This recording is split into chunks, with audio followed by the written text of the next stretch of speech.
غیر اللہ تأمرونی اعبد ایھا الجاہلون۔ آپ فرما دیجئے اے جاہلو، کیا تم مجھے یہ حکم دیتے ہو کہ میں اللہ کے سوا کسی دوسرے کی عبادت کروں؟ وَلَقَدْ أُوحِيَ إِلَيْكَ وَإِلَى الَّذِينَ مِن قَبْلِكَ، اور یہ واقعی بات ہے کہ آپ کی طرف اور آپ سے پہلے جو رسول تھے ان کی طرف یہ وحی کی گئی، لَئِنْ أَشْرَكْتَ لَيَحْبَطَنَّ عَمَلُكَ، اے مخاطب اگر تو نے شرک کیا، لَيَحْبَطَنَّ عَمَلُكَ، تیرا عمل ضائع ہو جائے گا، وَلَتَكُونَنَّ مِنَ الْخَاسِرِينَ، اور تو نقصان اٹھانے والوں میں سے ہو جائے گا۔ بَلِ اللَّهَ فَاعْبُدْ وَكُن مِّنَ الشَّاكِرِينَ، بلکہ اللہ ہی کی عبادت کر اور شکر گزاروں میں سے ہو جا۔ وَمَا قَدَرُ اللَّهَ حَقَّ قَدْرِهِ،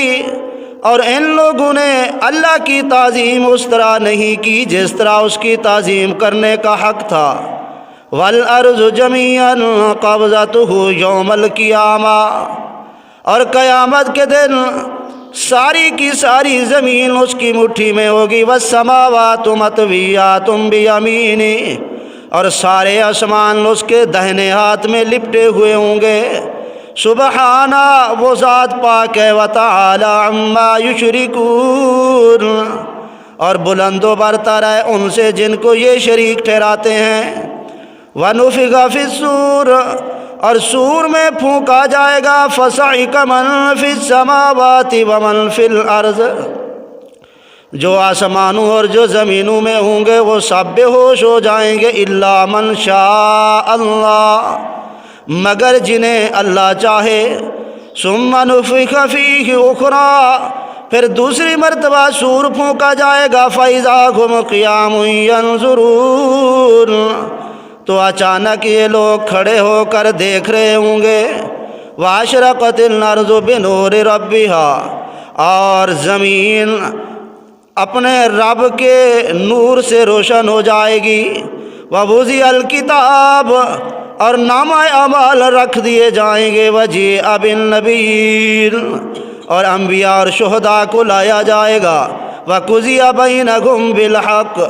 اور ان کے درمیان حق کے ساتھ فیصلہ کیا جائے گا۔ وَهُمْ لَا يُظْلَمُونَ،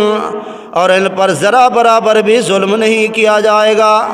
وَوُفِّیَتْ كُلُّ نَفْسٍ مَّا عَمِلَتْ وَهُوَ أَعْلَمُ بِمَا يَفْعَلُونَ، اور ہر نفس کو اس کے اعمال کا پورا پورا بدلہ دیا جائے گا۔ وَهُوَ أَعْلَمُ بِمَا يَفْعَلُونَ، اور وہ اللہ خوب جانتا ہے جو کچھ یہ لوگ کرتے ہیں۔ قُلْ أَفَغَيْرَ اللَّهِ تَأْمُرُونِّي أَعْبُدُ أَيُّهَا الْجَاهِلُونَ۔ حضرت مفسر ابن کثیر رحمۃ اللہ علیہ نے حضرت عبداللہ ابن عباس رضی اللہ تعالی عنہما تو نقل کیتے کہ ایک دفعہ مشرکین مکہ اپنی جہالت اور بے وقوفی دی وجہ نے نبی کریم صلی اللہ علیہ وسلم دی عدالت عالیہ دے اندر آئے اور آدھے آکھن لگے، یا محمد صلی اللہ علیہ وسلم، تہاڈے نال اسا کچھ کمپرومائز کرنا چاہنے ہیں، تہاڈے نال کچھ ایسا معاملہ طے کرنا چاہنے ہیں۔ نبی کریم صلی اللہ علیہ وسلم نے فرمایا، او کمپرومائز کیا ہے، او تہاڈا دے ساڈا آپس دے اندر معاملہ کیا ہے؟ آکھن لگے،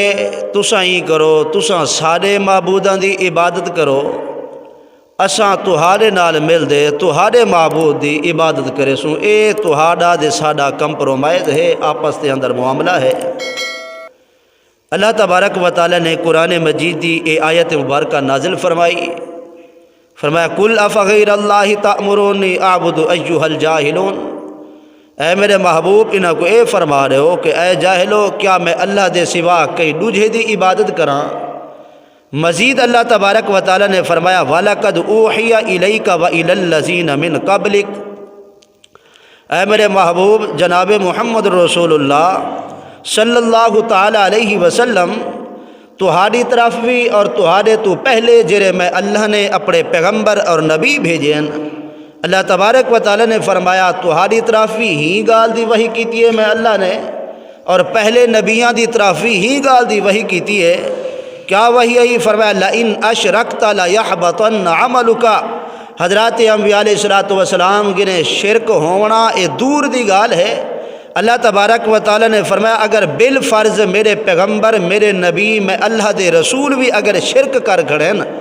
فرمایا اگر ہنے گنے بھی شرک صادر ہو ونجے تا انہاں دی ساری زندگی دے عمل ضائع ہوتے سکتے ہیں، تے جڑے امتی ہیں انہاں دا سوال ہی کیا ہے؟ گویا اللہ نے انبیاء علیہ السلام کو خطاب کر دے امتیاں کو دس دیتا کہ شرک ایک ایسی بری بیماری ہے، ایسا بہت بڑا گناہ ہے۔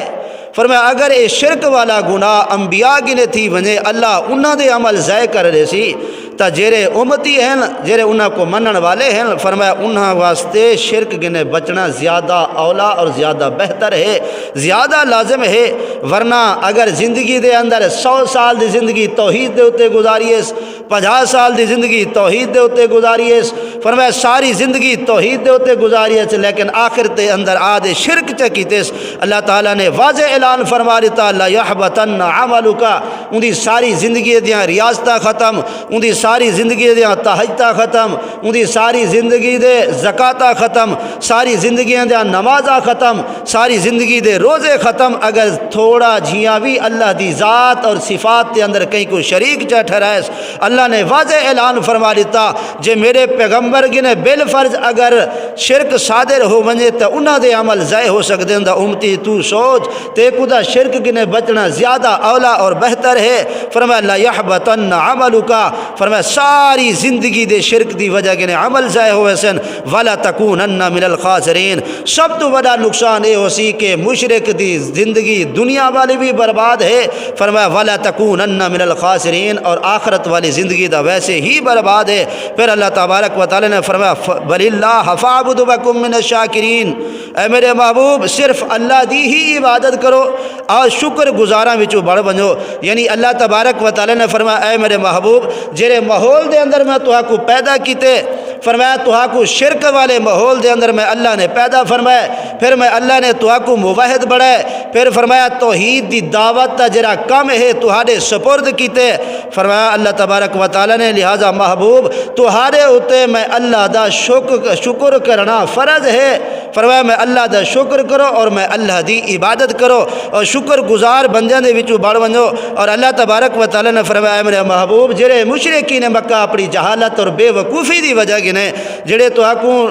اپنے معبودہ دی عبادت دی دعوت کھڑے دینن، اے میرے محبوب انہاں دی طرف توجہ نہیں کرنی، انہاں دی طرف متوجہ نہیں ہونا اور انہاں دی طرف کان بھی نہیں لاونا، بلکہ تساں اپنا کام کرنے اور انہاں اپنا کام کرنے، انہاں دی گمراہی دا وبال ہنے دے ہوتے ہے، کیونکہ اللہ دی عبادت کراون واسطے خود غیر اللہ دی عبادت کرنا جائز نہیں۔ اللہ تبارک و تعالی نے واضح اعلان فرما دیتا قل یا ایھا الکافرون لا اعبد ما تعبدون، اے میرے محبوب انہاں کافراں کو اے آکھ رہے ہو جڑے آدن کہ تساں سارے معبوداں دی عبادت کرو تے اساں تہاڈے معبود دی عبادت کرے سوں، اے انہاں دا جھوٹ ہے، بکواس ہے۔ فرمایا تساں انہاں دے اگر معبوداں دی عبادت کرو ویسی تاں بھی اے تہاڈے معبود میں اللہ دی عبادت نہ کرے سن، لہٰذا میں اللہ دی عبادت کراون دی خاطر فرمایا خود غیر اللہ دی عبادت کرنا جائز نہیں۔ اللہ نے واضح اعلان فرما دیتا۔ پھر اللہ تبارک و تعالی نے فرمایا کہ وما قدر اللہ حق قدری، کہ اللہ دی ذات بہت بڑی ذات ہے۔ فرمایا دنیا دے اندر انسان نے اللہ کو نہیں ڈیٹھا، لیکن اللہ دی صفات مظاہرے دنیا دے اندر تھیندے رہن، اور اللہ تبارک و تعالی دی صفات خالقیت کو ہر بندہ جاندا بھی ہے، سمجھدا بھی ہے، اور اے بھی سمجھدے کہ سب کچھ اللہ نے پیدا کیتے، چاہے وہ مسلمان ہے چاہے وہ مشرک تے کافر ہے، سارے یہ سمجھدے کہ یہ سب کچھ پیدا کرنے والا اللہ ہے۔ لیکن فرمایا والحق بھی یہ ہے کہ عبادت اللہ دی کیتی ونے، فرمایا جنہاں لوگاں نے اللہ دی ذات ذات کے اندر شریک ٹھہرائے اللہ نے فرمائے انہاں دی ضلالت اور گمراہی اور بے وقوفی ہے حماقت ہے انہاں دی جنہاں نے اللہ دی ذات کے اندر فرمایا کہ کئی دوجے کو شریک ٹھہرایا تو اللہ تبارک و تعالی نے فرمایا خود دا مشرک ہن بھی ہن لیکن میرے پیغمبر کو بھی شرک دی دعوت دے چھوڑیے نے تو اللہ تبارک و تعالی نے فرمایا انہاں دا میں اللہ دے نال شریک کرنا فرمایا انہاں دی حماقت اور ضلالت اور بے وقوفی ہے پھر اللہ فرمایا وما قدر اللہ حق قدری انہاں لوگوں نے میں اللہ دی تعظیم اوے نہیں کیتی میں اللہ دی تعظیم اوے نہیں کیتی جیویں میں اللہ دی تعظیم کرن دا حق ہا او کیا ہا کہ جائیں خالق اور مالک نے ساری کائنات کو پیدا کیتے جیسا کوئی خوبصورت انسان بڑھائے فرمایا ہوں دی عبادت کرنی چاہیے ہوں دی تعظیم کرنی چاہیے ان دی ذات اور صفات کے اندر فرمایا کہیں کوئی شریک نہ ٹھہراونا چاہیے اے ہا اللہ دی تعظیم دا حق پھر اللہ تبارک و تعالی فرمایا دنیا دے اندر دا اللہ دی صفات دا مظاہرہ اللہ دی قدرت دا مظاہرہ تھیندا رہندے فرمایا دنیا دے فرمایا آخرت تے اور قیامت دے قریب فرمایا اللہ دی طرفوں کیا قدرت دا مظاہرہ ہو سی اللہ تبارک و تعالی نے ان دا تذکرہ فرمایا اللہ تبارک و تعالی نے فرمایا والارض جمیعا قبضته یوم القیامہ اللہ فرمایا اے ساری دی ساری زمین قیامت رہی اللہ دی ایک مٹھی دے اندر ہو سی اور سارے ستے دے ستے آسمان فرمایا اللہ دے سجے ہاتھ دے اندر لپٹے ہوئے سے جی میں فرمایا بندہ کتاب کو یا کپا کو اپنی مٹھی دے اندر فرمایا ایویں گھٹ گنے ایویں سارے دے سارے اللہ دے ہاتھ دے اندر لپٹے ہوئے سن اور اس قسم دی آیات جڑے آنن جن دے اندر یعنی کہ اللہ دے ہاتھ دا تذکرہ ہوئے جن دے اندر فرمایا کہ اللہ دی مٹھی دا تذکرہ ہوئے اللہ دی اکھ دا تذکرہ ہوئے اللہ دے جسم دا تذکرہ ہوئے تا اہل اسلام اور مسلمانے دا عقیدہ یہ ہے کہ اللہ تبارک و تعالی جسم تو بھی پاک ہے اور اعضاء تو بھی پاک ہے اس واسطے حضرات علماء کرام نے فرمایا اس قسم دے مضمون اگر قرآن مجید دے اندر آمن یا حدیث پاک دے اندر آمن فرمایا ان دی تعویل اے ہے کہ ان دا مطلب صرف ایو کرنے کہ اے ان دے مضمون کو اور ان دا مفہوم اللہ ہی کو معلوم ہے اور جو کچھ اللہ دے نزدیک ان دا مفہوم اور مطلب ہے وہ برحق ہے اسا ہوں دے یقین رکھنے ہیں ورنہ اللہ جسم تو پاک ہے اللہ اعضاء تو پاک ہے اور حدیث پاک دے اندر بھی اس قسم دی حدیث آندی ہے نبی کریم صلی اللہ علیہ وسلم نے ارشاد فرمایا حضرت عبداللہ ابن مسعود دی روایت ہے نبی کریم صلی اللہ علیہ وسلم نے ارشاد فرمایا کہ ایک مرتبہ یہودی آیا نبی کریم صلی اللہ علیہ وسلم دی خدمت اقدس دے اندر اور آدھے آکھن لگا یا محمد بے شک اللہ آسمانہ کو ایک انگلی دے ہوتے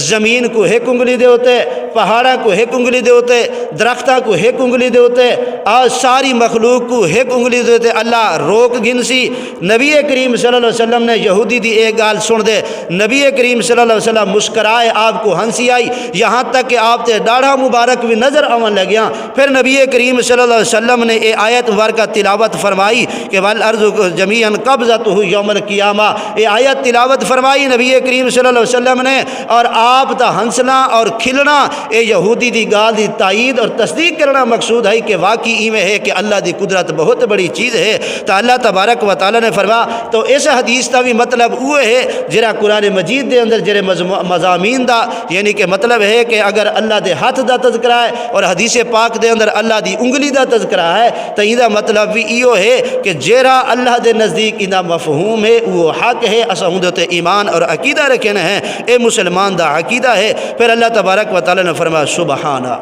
میں اللہ پاک ہاں میں اللہ کنبے قبیلے تو پاک ہاں میں اللہ خاندان تو پاک ہاں میں اللہ اولاد تو پاک ہاں میں اللہ ساجھی تو پاک ہاں میں اللہ بھائیوالی تو پاک ہاں میں اللہ شرک تو پاک ہاں اور میں اللہ فرمایا کہ میں اللہ اپنے شریکہ تو پاک ہاں فرمایا سبحانہ میں اللہ ہر طرح تو پاک ہاں وتعالی عما یشرکون اور میں اللہ بلند و برتر ہاں انہاں گنے فرمایا جنہاں کو اے لوگ میں اللہ دے برابر شریک ٹھہرن پھر فرمایا ونفخ فی الصور فصعق من فی السماوات ومن فی الارض ان دے اندر اللہ تبارک و تعالی نے یعنی قیامت کا تذکرہ فرمایا اللہ تبارک و تعالی نے فرمایا ونفخ فی الصور جڑے ویلے سور دے اندر فرمایا پھونک مار دیتی ویسی فرمایا پہلی مرتبہ سور پھونکا ویسی و دوسری مرتبہ سور پھونکا ویسی نبی کریم صلی اللہ علیہ وسلم نے ارشاد فرمایا کہ حضرت اسرافیل علیہ الصلوۃ والسلام کن لا دے کھڑے اور